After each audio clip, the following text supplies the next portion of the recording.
지금 우리는 사실 늦더위에 있지만은 절기상으로는 이 입추와 처서를 지내면서 이제 가을로 들어갔습니다. 가을이 되면 여러 가지 많은 생각들을 하게 되는데요.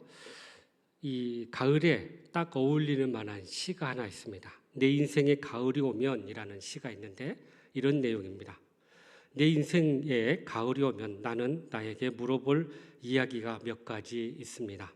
내 인생에 가을이 오면 나는 나에게 사람들을 사랑했는지 대해서 물을 것입니다.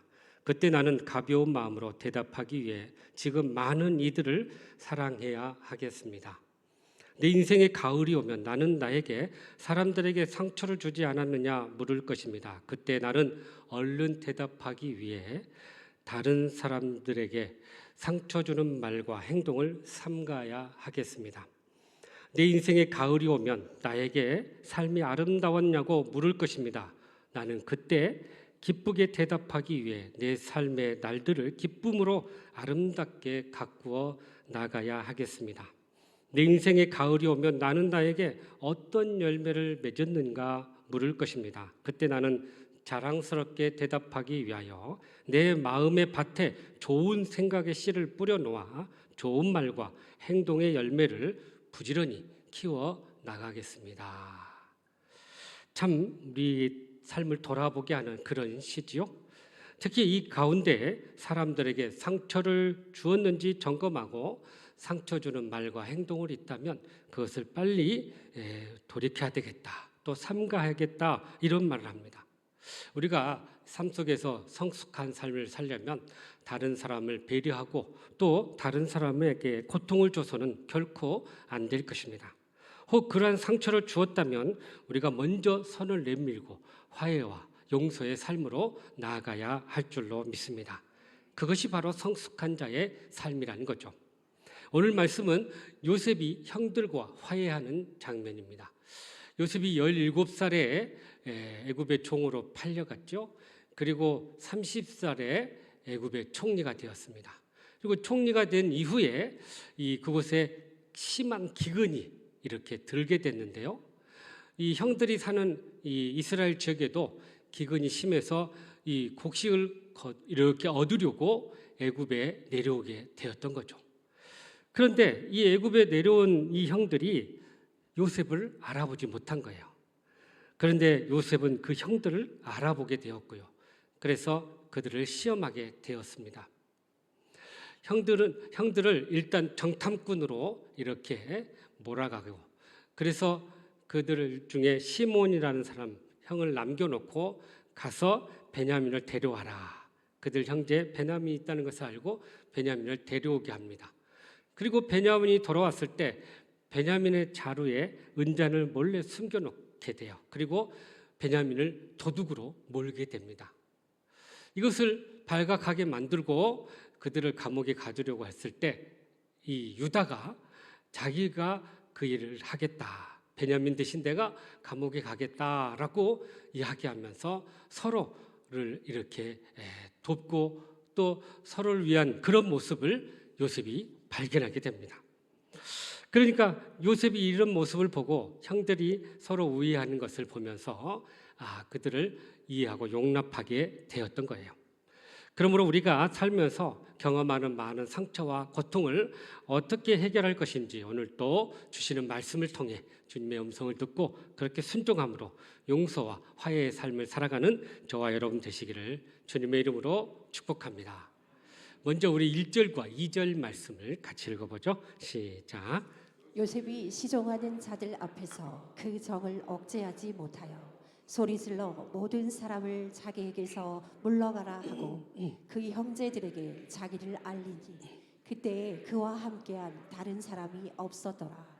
요셉이 큰 소리로 우니 애굽 사람에게 들리며 바로의 궁중에 들리더라. 아멘. 많은 사람이 요셉을 믿음의 아주 좋은 모델로 이야기를 합니다. 왜냐하면 평상시에 요셉의 삶을 보면 힘든 상황 속에서도 믿음을 지키고 아주 정직한 그런 삶을 살았기 때문이죠.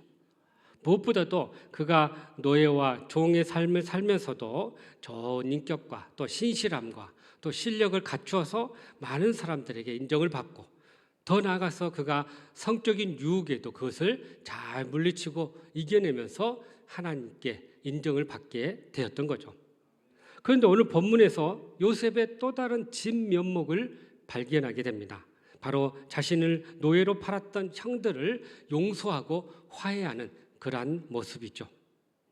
요셉은 전에는 보복할 힘이 없었어요. 연약한 그런 한 사람이었는데, 그런데 지금은 총리의 자리에 있기 때문에 보복할 힘도 권세도 그런 가지고 있었던 거죠. 그러나 그것을 자신의 복수를 위해서 사용하지 않았다는 거예요. 우리가 보통 누군가를 용서하고 화해한다면 우리가 먼저 마음을 열어야 되고, 또 우리가 그것을 다가가야 한다는 거예요. 그래서 요셉의 경우를 보면 일방적인 요셉이 피해자였지만 그가 마음을 열고 형들을 용서하고 받아들였다라는 사실입니다. 이 모습을 보면서 우리는 마치 이 에서와 야곱이 극적으로 화해하는 장면을 떠오르게 합니다. 요셉의 경우도 근본적으로 보면 결국 하나님이 도우셔서 이 모든 일이 이루어졌다는 것을 우리가 알게 돼요. 그래서 진정한 용서와 화해는 결국 하나님이 이루어 주신다는 것을 우리가 알게 됩니다. 하나님께서 그들의 마음 가운데 긍휼한 마음을 주셔서 서로 긍휼한 마음을 갖게 하고, 그래서 서로를 용납하게 된다는 것이죠. 우리가 읽은 1절에 보면 요셉이 그 정을 억제하지 못해서 큰 소리로 울었다라고 이야기하고 있어요. 그 뭘 의미할까요? 형제들에 대한 긍휼한 감정을 이렇게 표현했던 것입니다. 여러분, 긍휼의 반대가 뭘까요? 바로 심판이에요. 자신들의 행위로 말미암아 저주와 심판을 받는 것을 의미합니다. 그러나 긍휼은 마땅히 받아야 할 이 심판과 저주에서 용서하고 용납하고 사랑하는 것입니다. 나에게 고통을 줬던 자들을 불쌍히 여기고 용납하는 것이 바로 긍휼의 삶이라는 거예요. 성경은 우리가 저주의 심판을 하는 것이 아니라 그 모든 것을 하나님께 맡기라라고 이야기하고 있습니다. 우리가 이렇게 보복하고 또 우리가 심판하게 되면요, 그것은 또 다른 악순환, 보복의 악순환을 가져오기 때문이에요. 그래서 우리는 이 모든 것 판단을 하나님 앞에 맡기고 우리는 용서와 긍휼함을 가지고 살아가야 한다는 거예요. 그래서 바울 사도도 로마서 12장에 보면 모든 것을 하나님 앞에 맡기라라고 이야기합니다. 원수 갚는 일을 하나님 앞에 맡기라는 거예요. 그래서 우리의 판단을 하나님 앞에 맡기고 우리는 긍휼과 사랑의 마음을 가져야 할 것입니다. 그것이 바로 용서와 화해의 삶의 출발점이라는 사실입니다. 다시 우리가 이러한 긍휼함을 가져야 할 이유가 무엇일까요? 그것은 바로 우리도 역시 하나님의 긍휼함을 입었기 때문이에요.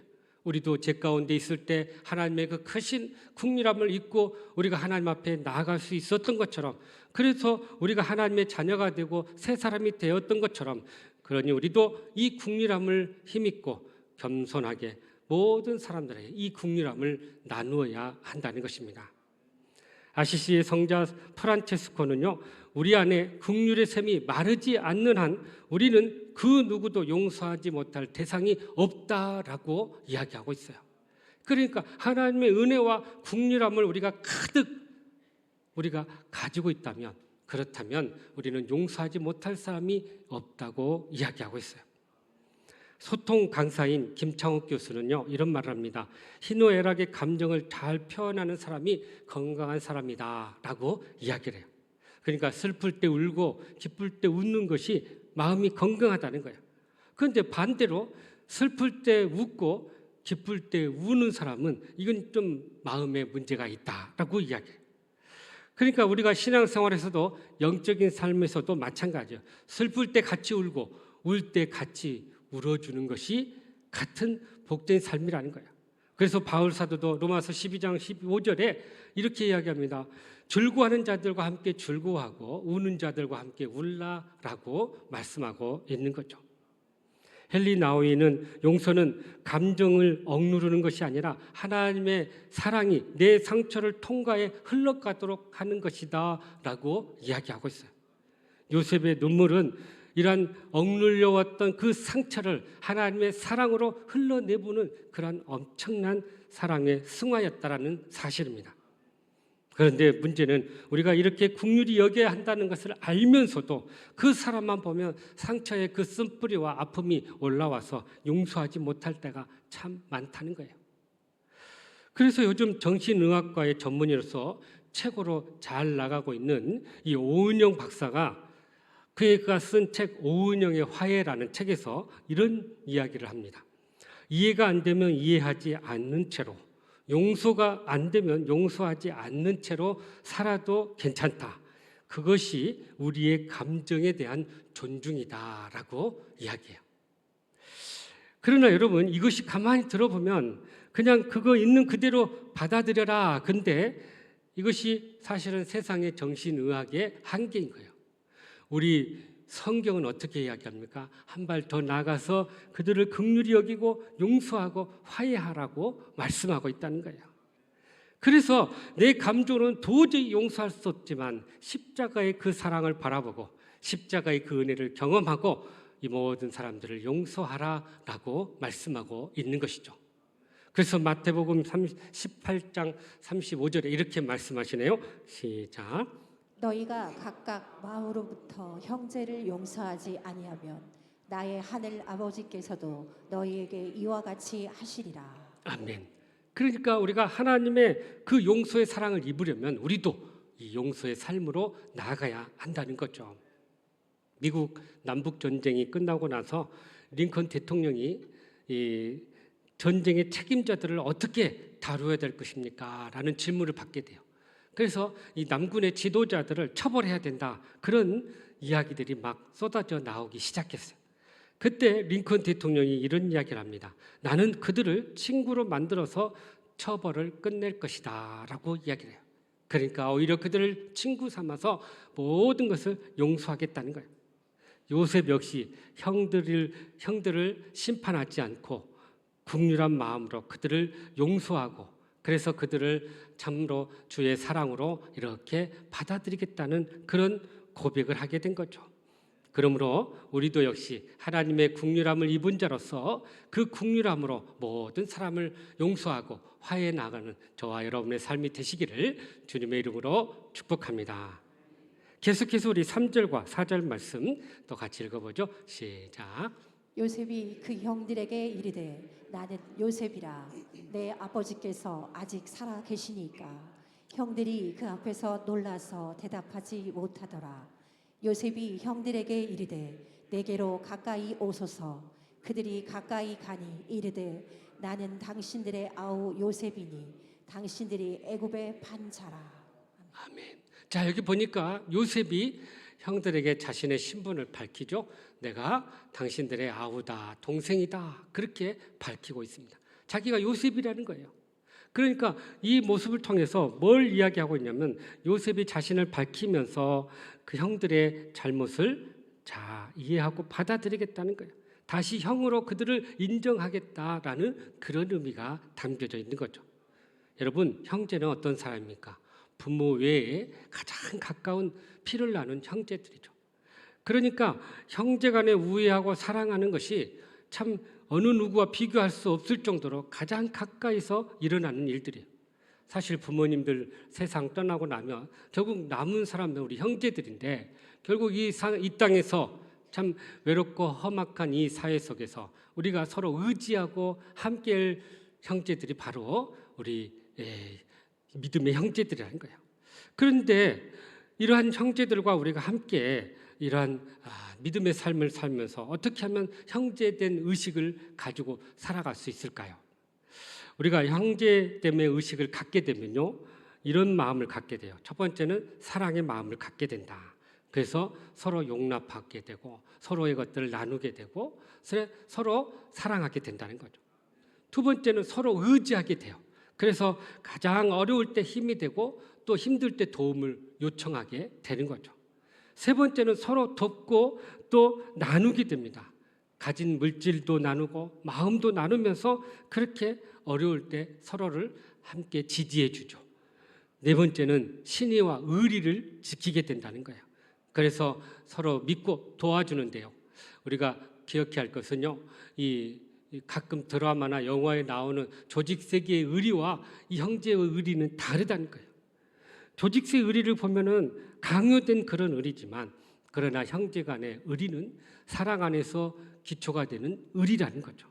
그러니까 이러한 사랑의 기초에서 서로 의지하고 또 의리를 서로 나누면서 살아갈 때 그 형제됨의 의식을 우리가 갖게 되고 더 끈끈한 믿음의 삶을 살게 되는 것입니다. 저도 제가 부목사로 사역을 할 때 참 그 교회에 독특한 문화가 하나 있었는데요. 그것은요, 그 교회에 부임한 순서도 아니고 또 그 언제 졸업했냐, 신학교를 언제 졸업했냐, 그것도 아니고 언제 목사 안수를 받았냐, 그것도 아니고요.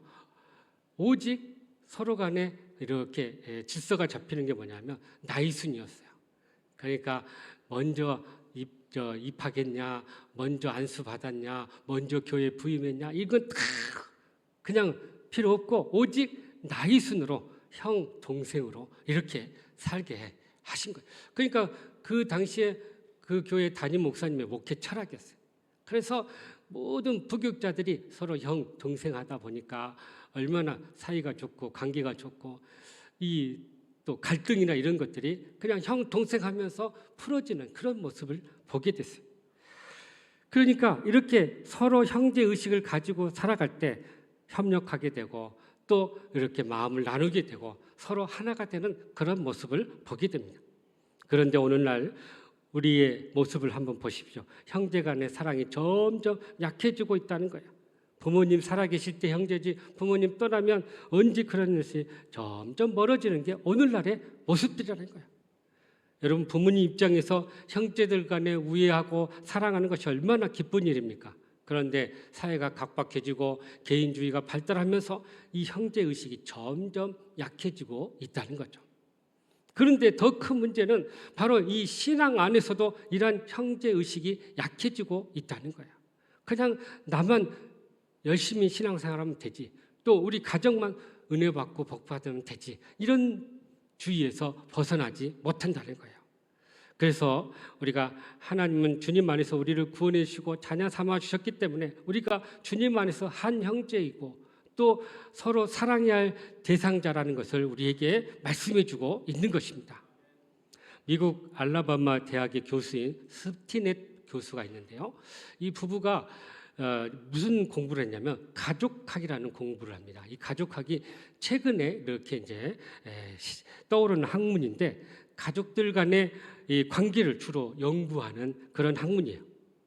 그래서 이들 부부가 오늘날 이렇게 가정이 해체되고 또 형제 간에 많은 가정의 문제들이 있는 것을 보고 어떻게 하면 이런 건강하고 행복한 가정을 이룰 수 있을 것인가 연구를 하면서 25년 동안 14,000여 명의 가족을 연구를 조사를 했어요. 그리고 환상적인 가족 만들기라는 책을 통해서 이러한 모델을 우리에게 보여줍니다.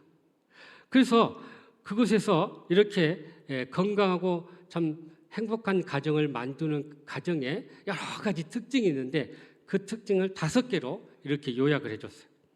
첫 번째는 헌신이다 그래요. 커밋먼트라고 해요. 서로 간에 서로를 지지하고 헌신하는 삶을 살아야 된다. 그리고 두 번째는 감사와 애정이 그 가정 가운데 있어야 된다라고 이야기합니다. 그래서 감사하는 마음 또 사랑하는 마음이 그 가정 가운데 늘 표현되어야 한다라고 이야기해요. 세 번째는 긍정적인 대화가 필요하다 그래요. 그래서 좋은 부분을 보고 칭찬하고 격려하는 그런 대화가 오가야 된다라고 해요. 네 번째는 함께하는 시간이 많아야 된다. 그래서 서로 함께하고 특별히 어려울 때 힘들 때 함께할 때 서로에게 큰 의지가 된다는 거예요. 그리고 마지막 5번째가 영적인 건강을 잘 세워가야 된다. 그래서 신앙생활을 해야 된다라고 강조를 하고 있습니다. 그래서 우리는 이 건강한 가정생활을 하기 위해서는 이렇게 육신의 가족도 또 믿음의 형제들도 우리가 함께 잘 세워서 그렇게 아름다운 신앙의 공동체를 이루어 가야 한다는 것입니다. 예수님께서도 자신을 찾아온 가족들에게 하신 말씀이 있어요. 이런 말씀을 했는데 누가 내 어머니요 형제냐, 누구든지 하나님의 뜻을 행하는 사람이 곧 내 형제요, 자매요, 어머니다라고 이야기하고 있어요. 그러니까 형제 사랑이 바로 이 서로 하나님을 향한 그 사랑과 함께 같이 가고 있다는 거예요. 그래서 이웃과 형제를 사랑하는 것뿐만 아니라 주님을 사랑하는 이 삶을 통해서 진정한 가정의 회복을 이야기하고 있다는 것입니다. 그러므로 우리가 예수님의 피로 구원을 받은 이 영적인 형제로서 하나님의 뜻대로 살아가며 사랑으로 서로 종노릇하면서 섬기는 그런 복된 삶이 되어야 할 줄로 믿습니다. 그래서 갈라디아서 5장 13절에 이렇게 말씀하시네요. 시작. 형제들아 너희가 자유를 위하여 부르심을 입었으나 그러나 그 자유로 육체의 기회를 삼지 말고 오직 사랑으로 서로 종노릇하라. 아멘. 그러므로 우리가 주님 안에서 한 형제됨을 깨닫고요. 우리가 정말 서로 종노릇하고 사랑으로 종노릇하고 섬기면서 아름다운 신앙의 가정과 공동체를 이루는 저와 여러분 되기를 주님의 이름으로 축복합니다. 우리 마지막으로 5절 말씀 같이 읽겠습니다. 시작. 당신들이 나를 이곳에 팔았다고 해서 근심하지 마소서. 한탄하지 마소서. 하나님이 생명을 구원하시려고 나를 당신들보다 먼저 보내셨나이다. 아멘. 자, 여기 보니까 이런 표현이 나오죠. 하나님이 생명을 구원하시려고 나를 먼저 보냈다라는 거예요. 그러니까 형들이 나를 팔아서가 아니라 하나님께서 이 모든 일을 계획하시고 이루셨다라고 고백하고 있는 것입니다. 여러분, 그러니까 지금 이 상황이 형들이 나를 팔아서 이렇게 힘들게 했는데 그러나 돌이켜 보니까 이것이 하나님의 계획이었고 하나님의 뜻이었다는 것을 요셉이 깨달은 거예요. 그 고백을 7절과 8절에서도 계속해서 고백하는데요. 같이 읽어보죠. 시작. 하나님이 큰 구원으로 당신들의 생명을 보존하고 당신들의 후손을 세상에 두시려고 나를 당신들보다 먼저 보내셨나니 그런즉 나를 이리로 보낸 이는 당신들이 아니요 하나님이시라. 하나님이 나를 바로에게 아버지로 삼으시고 그 온 집의 주로 삼으시며 애굽 온 땅의 통치자로 삼으셨나이다. 아멘. 그러니까 지금 형들이 나를 판 게 아니라 사실은 하나님이 계획 아래서 나를 먼저 애굽에 보내셨다. 놀라운 믿음의 고백이죠. 사실 인간적으로 보면 형들이 나를 팔아서 이렇게 내가 고생을 했어 이렇게 막 항의하고 막 그 형들을 막 면박할 것 같은데 그렇지 않았어요. 오히려 반대로 이 모든 것이 하나님의 뜻이었어요. 여러분, 이것을 우리는 신학적으로 뭐라고 하냐면 하나님의 섭리다라고 이야기합니다. 이 섭리라는 단어가요 어떤 뜻이냐면 미리 보여주다 그런 의미거든요. 그래서 하나님께서 미리 보여주시고 이를 준비하게 하셔서 이 일들을 이루시다는 거죠.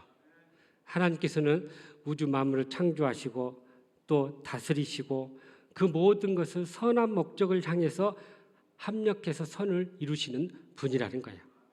그래서 인간의 역사가 우연히 일어나는 게 아니라 하나님의 큰 계획 아래서 이루어진다라고 말씀하고 있는 것입니다. 인간이 현실적으로 우리가 겪게 되는 여러 가지 불행과 또 고통과 아픔들이 결국은 하나님의 섭리 아래 있다는 것입니다. 여러분, 우리가 이러한 하나님의 섭리의 신앙을 갖게 되면 그동안 우리가 이해하지 못했던 많은 불행과 고통과 아픔들이 이해되기 시작해요. 여기에 하나님의 또 다른 뜻이 계셨구나. 이 고통 속에, 이 상처 속에 하나님의 또 다른 계획이 있었다는 것을 우리가 깨닫게 되고 거기서 다시 믿음으로 일어나게 된다는 것입니다. 그래서 오히려 이 섭리의 신앙을 가진 자들은요, 그 상황 속에서 감사하게 된다는 사실입니다. 그래서 성 어거스틴은 말합니다. 하나님은 악을 허용하시지만 그것을 통해 더 큰 선을 이루신다라고 말씀해요. 칼빈도 섭리는 운명이 아니라 하나님의 지혜와 사랑의 계획이다라고 이야기하고 있어요. 그러니 이런 하나님의 섭리를 깨닫게 되면 우리는 이 모든 어려움과 고난을 이겨내게 된다는 것입니다. 그런데 여러분, 이러한 하나님의 섭리와 깊으신 경륜을 우리가 미리 알 수 없기 때문에 사실은 그 시점에서는 너무나 힘들고 어려운 거예요. 그러면서 우리가 이야기하죠. 왜 이런 일이 나에게 일어날까? 왜 이런 고통이 나에게만 일어날까? 하고 원망하고 불평할 때가 있다는 거야. 사실 요셉도 처음 애굽의 노예로 팔아왔을 때 그 이유를 알지 못했을 때는 그가 그런 마음을 가졌을 거예요. 그러나 요셉이 후에 총리가 되고 나서 그 모든 삶을 돌이켜보니 이것이 다 하나님의 인도하심과 계획하심이 있었다는 것을 그가 깨닫게 된 거예요. 그래서 시간이 흐르고 하나님의 때가 되면 하나님의 뜻이 이렇게 드러나게 된다는 것입니다. 탈무드에 아주 재미있는 이야기가 하나 나와요. 랍비 아키바라는 이 랍비가 여행을 합니다. 근데 여행을 할 때 혼자 여행하지 않고 나귀와 개를 데리고 여행을 하는데 어느 지역에 이렇게 도착했어요. 해질 무렵에 도착을 했는데 거기에 머물려고 하니까 잘 곳이 마땅치가 않았어요. 마을 사람들도 재워주질 않고 그래서 마을에서 조금 한적한 외딴 오두막에 가서 이렇게 잠을 자게 됩니다. 잠을 자기 전에 책을 읽으려고 등잔불에 불을 켜고 이렇게 책을 보다가 있는데 한참에 바람이 휙 불러가지고는 불이 탁 꺼져 버린 거예요. 그래서 아이고 그냥 자야 되겠다 하고는 자게 돼요. 그런데 한참 있다가 보니까 여우가 와가지고는 개를 물어 죽여요. 그리고는 또 사자가 와서 낙타를 물어서 가버려요. 근데 그것을 전혀 알지 못하다가 이제 잤는데 아침 일어나서 이렇게 이제 보니까 자기가 데려온 동물도 없고 또 이렇게 마을로 가서 보니까 마을에 밤새 어떤 일이 있었냐면 도둑들이 돌아와가지고 이 마을 사람들을 다 죽이고 그 물건을 다 빼앗아 가서 그야말로 마을이 쑥대밭이 된 거예요. 그때서야 이 아카비가 생각을 해요. 아, 어젯밤에 그 일이 그냥 우연히 일어난 게 아니었구나. 그렇게 바람에 불이 불어서 꺼진 것도 하나님의 뜻이었고 또 이렇게 개가 여우에게 물려 죽은 것도 개가 계속 그 사람들이 오면 막 짖었을 건데 그렇고 나귀도 막 소란스럽게 뛰었을 건데 사자가 물고 가서 그런 일이 없으니 아, 이것이 참 하나님의 은혜구나. 그것을 거기서 깨닫게 돼요. 그러면서 이런 말하죠. 만일 바람에 등불이 꺼지지 않았더라면 나도 강도들에게 발각되어 죽음을 당했을 것이다. 만일 개가 여우에게 물려 죽지 않았더라면 개가 짖었을 것이고 나귀가 사자에게 물려 죽지 않았다면 나귀가 소란을 피웠을 것이고 그랬더라면 나도 역시 강도들에게 발각되어서 나도 가진 것이 다 모든 것을 빼앗겼겠구나. 그 생각을 한 거예요. 여러분 그러면서 이 아케비가 이런 말하죠. 하나님이 우리를 위해 하시는 일은 어떤 일이든지 우리에게 최선의 것이다. 어떤 일이든지 우리에게 가장 좋은 것으로 주신다라고 고백했던 거예요. 여러분 우리에게 일어나는 모든 일들이 결국 하나님께서 행하신 일이라는 거죠. 그래서 하나님은 결국 가장 좋은 것으로 가장 좋은 때에 가장 좋은 것으로 우리에게 응답해 주시고 갚아 주시는 분이시다라는 것입니다. 그래서 우리는 이러한 하나님의 뜻을 깨닫고 어떤 상황에서도 하나님 바라보며 믿음으로 나아가야 할 줄로 믿습니다. 여러분 우리는 가끔 이런 질문을 합니다. 선한 사람이 왜 자꾸 불행한 일이 생기고 악한 사람들에게 왜 좋은 일이 생길까? 이러한 신종론에 관한 질문은 우리가 참 대답하기 어려운 그런 문제입니다. 그럼에도 불구하고 우리가 하나님의 섭리의 관점에서 이것을 바라볼 때 이 문제가 해결된다는 거예요.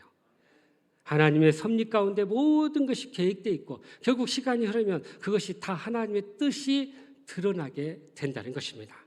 인간의 안목은 너무나 좁고 또 제한되어서 내일 일을 알 수 없지만 그러나 하나님은 모든 것을 계획하시고 선한 길로 우리를 인도해 주신다는 사실입니다. 우리의 관점에서 볼 때 참 그것은 불행한 일이지만 그러나 하나님의 관점에서 봤을 때 그것은 참으로 우리에게 복된 길이었다는 것입니다. 그러니 우리가 바로 이 관점을 보아야 한다는 거죠. 그래서 중세 유대교 철학자의 대부인 마이모니데스라는 분이 이런 말을 합니다. 어떤 것이 좋은 일인지 나쁜 일인지는 우리는 알 수 없지만 두고 보면 그 일이 좋은 일이었는지 나쁜 일이었는지 알 수 있다. 여기서 중요한 말이죠. 두고 보면, 시간이 흐르면, 하나님의 때가 되면 그것이 좋은 일인지 나쁜 일인지 알 수 있다는 거예요. 그래서 요셉이 다시 한번 고백하죠. 창세기 50장 20절 말씀이네요. 시작. 당신들은 나를 해하려 하였으나 하나님은 그것을 선으로 바꾸사 오늘과 같이 많은 백성의 생명을 구원하게 하시려 하셨나니. 아멘. 하나님은 그것을 선으로 바꾸셔서 우리 많은 사람을 도우시고 구원하셨다라고 고백했던 것입니다. 여러분, 우리의 삶에 여러 가지 어려움이 있다 할지라도 이것이 하나님께서 선으로 바꾸셔서 큰 구원의 뜻을 이루신다는 이 사실을 깨닫고 믿음으로 나아가는 저와 여러분 되기를 간절히 바랍니다. 그래서 우리가 당하는 어려운 일 낙심하지 마십시오. 오히려 하나님이 선하게 바꾸셔서 크게 역사해 주실 줄로 믿습니다. 억울하고 상처받고 고통스러운 그런 일들이 있다 할지라도 하나님의 섭리를 바라보시고 깨달으기 바랍니다. 그럴 때 우리는 반드시 승리하게 될 것입니다. 그러므로 모든 것이 하나님의 섭리 아래 있다는 것을 깨닫고 적극적으로 더욱더 용서와 화해의 삶을 살아가는 저와 여러분 되시기를 주님의 이름으로 축복합니다. 사랑하는 성도 여러분, 진정 용서와 화해의 삶을 살기를 원하십니까? 그렇다면 오늘 주신 말씀처럼 먼저 하나님의 긍휼함을 입은 자로서 그 긍휼함으로 화해와 용서의 삶으로 나아가기를 간절히 바랍니다. 또한 주님 안에서 한 형제됨을 깨닫고 사랑으로 서로 종노릇하며 더욱더 온전한 사랑을 이루어가기를 간절히 바랍니다. 나아가서 모든 것이 하나님의 섭리 안에 있다는 것을 깨닫고 더욱더 적극적으로 용서와 화해의 삶을 살아갈 수 있기를 간절히 바랍니다. 그리하여 진정한 용서와 화해를 통해서 모든 것이 회복되고 모든 것이 형통하는 저와 여러분의 삶이 되시기를 주님의 이름으로 축복합니다. 기도하겠습니다. 사랑바래가 풍성하신 하나님 아버지, 참으로 억울하고 힘든 어려운 일들이 있을 때마다 하나님의 섭리가 무엇인가를 깨닫고 적극적으로 용서와 화해의 삶으로 나아가는 저희들 되게 하여 주시옵소서. 예수님의 이름으로 기도하옵나이다. 아멘.